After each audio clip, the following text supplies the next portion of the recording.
Bonjour à tous, je suis très heureux de vous présenter cette formation d'environ 2 heures sur la vrille arrière au sol.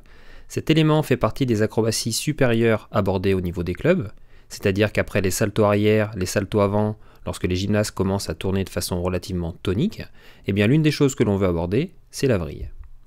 C'est un élément qui paraît simple, beaucoup plus simple en apparence qu'un double salto arrière, étant donné que la gymnaste doit monter un petit peu moins haut, ce qui suppose moins de qualité physique, mais malgré tout, cette figure acrobatique reste l'une des plus complexes à apprendre et à maîtriser.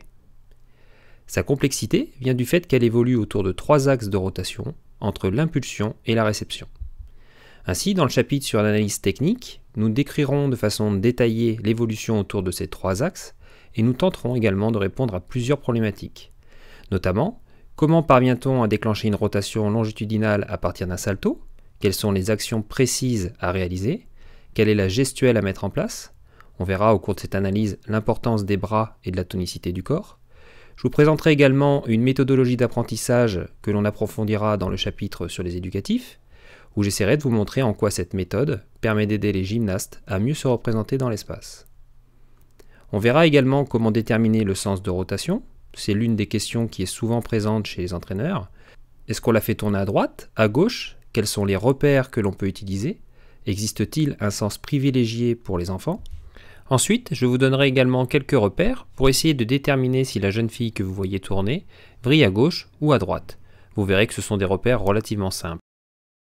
Et nous verrons pour finir sur ce chapitre pourquoi les enfants inversent parfois leur sens de rotation. Nous aborderons dans la séquence prérequis l'ensemble des éléments qu'une gymnaste doit savoir faire avant d'apprendre la vrille.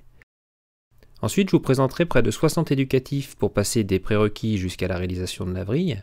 Nous verrons notamment l'apprentissage des demi-vrilles avant carpées étendues, qui font partie intégrante de la gamme acrobatique vers la vrille arrière. Ensuite, la 5e vidéo sera consacrée aux techniques de manipulation, avec notamment des images en caméra embarquée, pour que vous puissiez voir, comme si vous y étiez, les différentes façons de porter.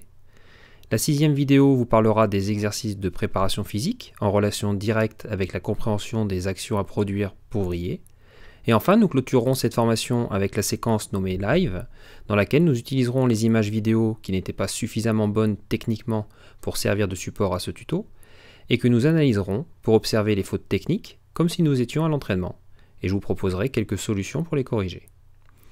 Voilà, j'espère que vous prendrez beaucoup de plaisir à découvrir ces différentes séquences et qu'elles vous apporteront les informations et les solutions que vous recherchez.